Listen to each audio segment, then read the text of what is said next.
Olá, meus queridos amigos, meu público aqui do YouTube, sejam todos muito bem-vindos a mais um vídeo do nosso glorioso canal. E hoje eu vou fazer um vídeo sobre história. É um vídeo que eu prometi a vocês há algum tempo, sim.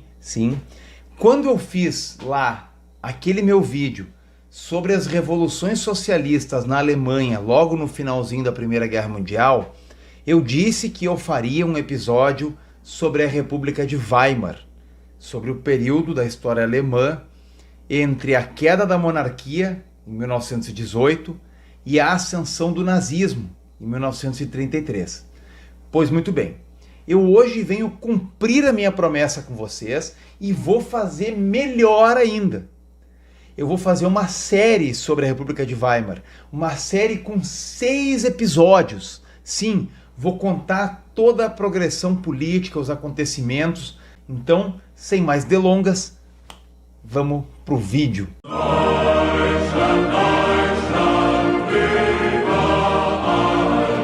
Se tu quer saber detalhadamente a história da queda da monarquia, eu falei disso já durante um bom tempo no vídeo sobre as revoluções, certo? Mas eu vou dar um resumo agora. Basicamente é o seguinte, a Alemanha é um país que se unificou no século XIX. Era uma série de reinos separados, se unificaram, e então virou o Império Alemão, o Reich Alemão. E era uma monarquia semiconstitucional, com um governo mais ou menos autocrático, de um imperador chamado de Kaiser. A palavra Kaiser é derivada da palavra César, né? Porque tem aquela coisa de romanos, né? Uma fantasia aí que os monarcas tinham bastante um tempo atrás. E o Kaiser que governava a Alemanha no começo do século XX se chamava Guilherme II. Esse cara tomou a decisão de entrar na guerra ajudando o seu companheiro, o imperador do Império Austro-Húngaro, que era o maior aliado que ele tinha na Europa. Aliás, o Império Austro-Húngaro e o Império Alemão, eles eram aliados desde o século anterior, desde a formação do Império na Alemanha. E aí ele entrou na guerra, a gente sabe que aquela guerra que era regional entre a Áustria e a Sérvia, ela cresceu, virou a Primeira Guerra Mundial, e a Alemanha não estava muito bem no final de 1918, tanto que ela vai perder a guerra. Agora, é muito importante ressaltar que a Alemanha, em 1918, ela não tinha sido derrotada militarmente. Ela não tinha perdido a guerra da forma clássica como a gente imagina uma derrota numa guerra. Por quê? Porque, na verdade, a Alemanha tinha derrotado a Rússia, a Rússia tinha mergulhado numa revolução, né? Estavam lá com os bolcheviques, guerra civil e tal, então a Rússia estava fora da jogada.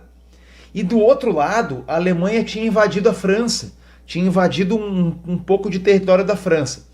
E em 1918, os soldados alemães estavam na França. Eles estavam em território estrangeiro. Não haviam soldados ingleses ou franceses invadindo o território da Alemanha.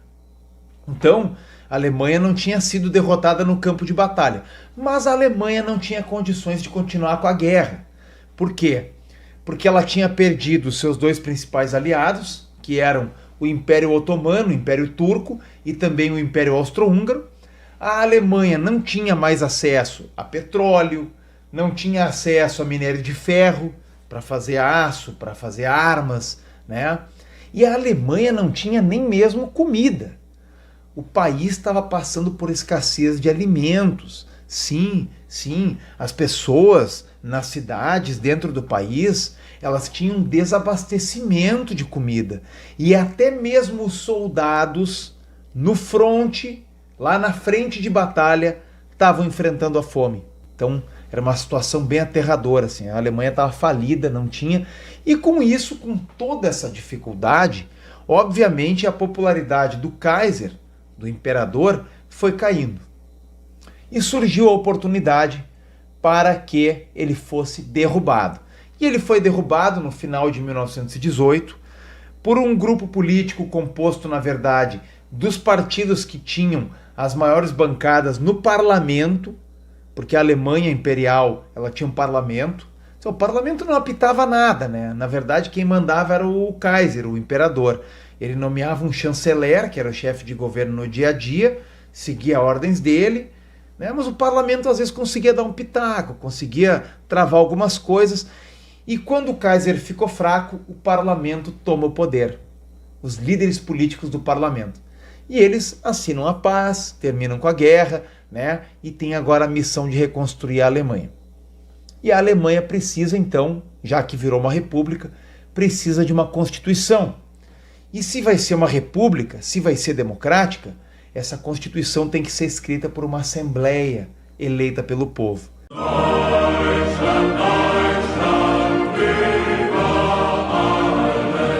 As eleições federais de janeiro de 1919 foram muito importantes, certo? Essa eleição, na verdade, elegeu um parlamento unicameral, ou seja, não tinha a Câmara de Deputados e o Senado como a gente conhece no Brasil. Não, era só um parlamento com um monte de deputados, eleitos por um monte de partidos, sobre os quais a gente vai falar daqui a pouco, né? E esse parlamento foi eleito, na verdade ele se chamava Assembleia Nacional, ele vai ser eleito para formatar uma constituição para o país, como eu tinha dito antes. Essa eleição tem um limite mínimo de idade para o votante, a idade mínima para votar de 20 anos. É a primeira eleição na história da Alemanha em que as mulheres têm o direito ao voto, e isso vai fazer uma diferença tremenda, né? Porque a representatividade dentro do parlamento e, portanto, a legitimidade do parlamento perante o povo vai ser muito grande. Tinha uma outra característica interessante dessa eleição, que era o seguinte: os cidadãos da Áustria, pessoas nascidas na Áustria, austríacos, que estivessem na Alemanha, podiam votar como se fossem alemães. A Áustria também teve uma queda da monarquia, também instituiu uma república, também vai ter uma eleição daqui a pouco mais, e os alemães que estiverem na Áustria vão poder votar. Então teve essa camaradagem, essa troca de gentilezas democráticas entre as duas nações que falam alemão. Nações irmãs, né? Até hoje, lá na Europa. Bom, então vamos lá. Vamos ver os resultados dessa eleição. O partido que elegeu a maior bancada foi o SPD. O SPD é o Partido Social Democrático da Alemanha. É um partido que existe até hoje, inclusive. Era o maior partido do parlamento na época imperial. Foi o partido que foi o grande artífice da queda da monarquia. Inclusive também era o partido do presidente provisório desse governo republicano que nasceu com a queda do imperador, que era o Friedrich Ebert. Sim, o Friedrich Ebert, esse grande personagem sobre o qual eu já falei bastante no videozinho sobre as revoluções. Então depois tu volta lá e vê o que eu falei dele. Vou falar mais dele aqui, porque realmente é um grande personagem. Bom, e o SPD era um partido de esquerda, era um partido que tinha sido, no século XIX, o grande guarda-chuva da esquerda, reunindo moderados, radicais, revolucionários. É um partido em cujo nascimento, em cuja formação, em cuja formatação, participaram grandes figuras, né, nos debates lá de fundação dele, da formação ideológica dele, figuras como o Karl Marx, e o Friedrich Engels, e o Bakunin, e todos aqueles caras do século XIX. Então ele era o grande partido da esquerda alemã, e ele fez 37,9% dos votos, o que é uma votação astronômica. Era a maior bancada do parlamento eleito naquele ano. Em segundo lugar, com 19,7% dos votos, nós temos um partido chamado Centro. Literalmente ele se chama Zentrum. O nome dele é esse, Centro. Ele era um partido realmente centrista. Ele existia também desde a época do Império. Todos os partidos que eu vou falar aqui existem desde antes da queda da monarquia. E o Centro, ele tinha sido fundado porque quando o Império Alemão nasceu, ele nasceu com um governo que inicialmente era muito anticatólico. O grande pensador que bolou a criação do Império Alemão, que foi o chanceler Otto von Bismarck, ele era um cara absolutamente anticatólico. O que até fazia sentido, porque a Alemanha foi o berço do protestantismo, é onde nasceu e viveu Lutero, por exemplo, né? Então ele queria uma Alemanha protestante, livre da influência da Igreja Católica, que era muito forte no século XIX, e perseguia os católicos. Ele era contra os católicos. E aí os caras fundaram esse partido, o Centro, para defender a população católica. Era um partido que tinha como centro realmente, como núcleo, realmente a defesa dessa população. Era um partido muito forte no oeste do país, perto ali da fronteira com a França e Suíça e tudo mais. Então era um partido que tinha esse caráter aí. E ele era um partido que não tinha muita unidade ideológica nas questões sociais. Isso às vezes era um problema. Claro, porque como o centro dele, inicialmente, o centro do centro, era defender a população católica, e tu tem católico rico, católico pobre, é muito difícil entrar num acordo em pauta econômica. Então ele é um partido que fica ali realmente no centro do espectro político, com uma quedinha para o lado da direita, porque era um partido conservador, valores da família, coisa e tal. Seja como for, é um partido centrista, um partido moderado, que vai formar a coalizão de governo com o SPD. O terceiro partido, quase encostando no centro, era o Partido Democrático da Alemanha, o DDP. O DDP era um partido de centro-esquerda, ele era mais à esquerda que o Zentrum e menos à esquerda que o SPD, certo? Era um partido moderado, social-democrático, era um partido dos intelectuais, dos estudantes, de uma parte esclarecida da classe média. Enfim, era um partido, devia ser bem legal, assim, bem interessante. E ele fez 18,8% dos votos nessa primeira eleição, na eleição da Assembleia Nacional Constituinte. O próximo partido da fila, com uma diferença bem grande, é um partido que fez apenas 10,3% dos votos, é o DNVP. O DNVP é o Partido Popular Nacional Alemão. Ele é um partido nacionalista, e não se enganem com a palavra popular. Ele não é de esquerda. É popular porque é do povo. Isso é uma regra de ouro, aliás, na República de Weimar. É uma coisa que vocês têm que aprender comigo. Quando um partido é popular, ele é do povo, e na sigla tem um V, ou seja, ele se refere a povo com a palavra Volks, ele geralmente é um partido de direita, certo? E o DNVP vai ser a grande força da direita na República de Weimar.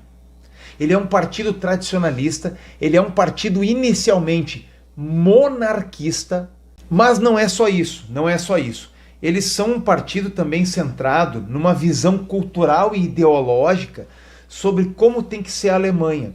É um movimento chamado de Volkisch, que é o seguinte: os caras enxergam a Alemanha dessa fase, 1919, como um país em decadência, que de fato está muito ruim mesmo, e eles propõem uma volta ao que fazia a Alemanha ser grande na cabeça deles.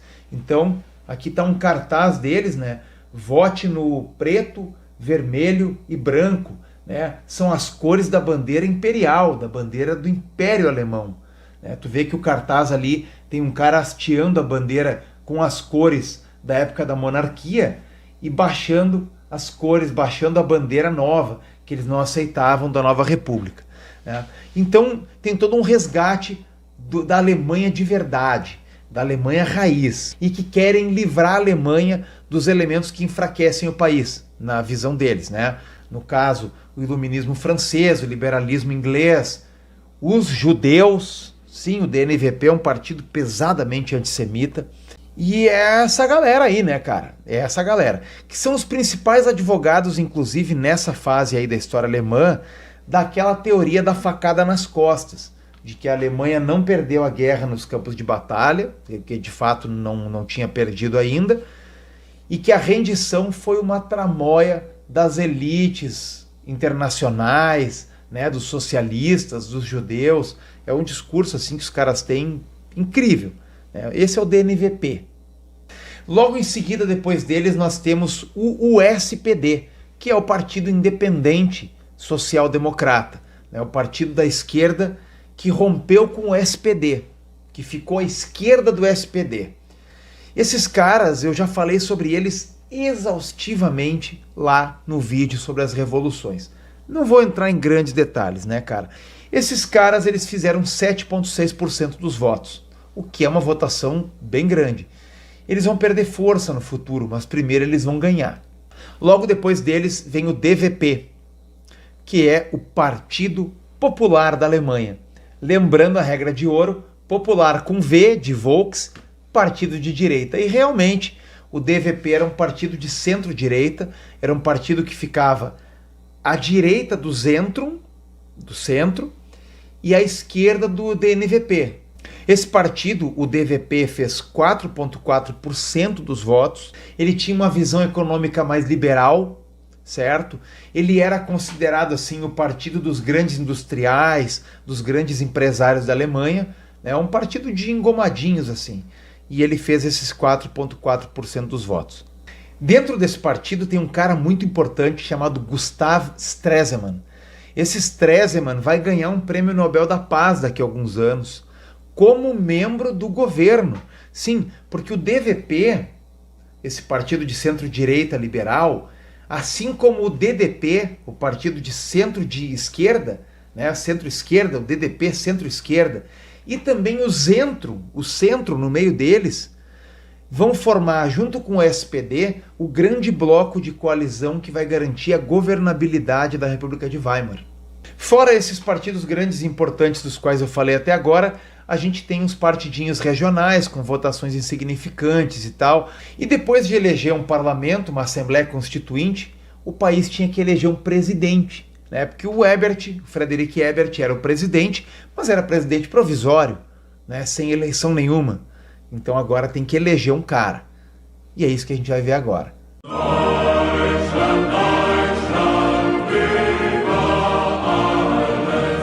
É muito importante explicar como é que funcionava o sistema político da Alemanha nessa fase da República. Ele se parecia um pouco com o sistema do Império, né? Tem o parlamento, que no caso a essa altura está agora escrevendo a Constituição, e tu tem daí um presidente que nomeia um chanceler. O presidente é o chefe de Estado e o chanceler é o chefe de governo. Tá? O cara que faz as coisas do governo no dia a dia ali, que realmente comanda as estruturas da engrenagem estatal do país. Claro que o chanceler está sempre submetido ao presidente, porque o presidente nomeia e destitui ele quando ele quiser. E assim, a rigor, o presidente pode nomear o chanceler por conta própria, como ele quiser, que nem o imperador fazia. Mas ele não pode fazer isso porque a república é nova, né, e ela é democrática, então ela pode se desestabilizar se o governo se desconjuntar todo. Então a nomeação do chanceler passa por um acordo entre presidente e os partidos que dominam o parlamento. Bom, falei da presidência aqui e vamos falar de eleições, das eleições, as primeiras eleições para presidente da República da Alemanha. Essas primeiras eleições não foram com voto direto, certo? Foram com o voto indireto. O presidente foi eleito pelo parlamento, pela Assembleia Nacional, que estava escrevendo a Constituição, tirou lá um tempo, elegeu um presidente.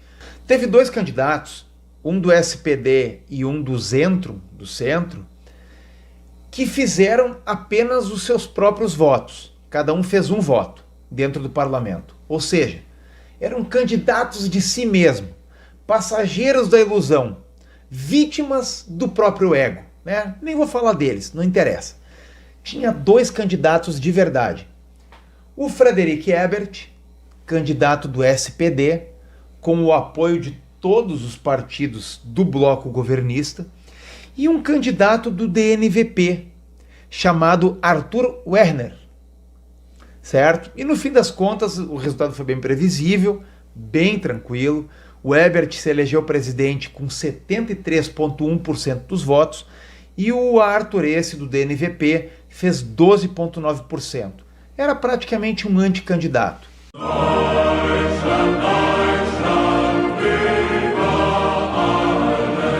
Bom, e com isso nós vimos o nascimento da República de Weimar.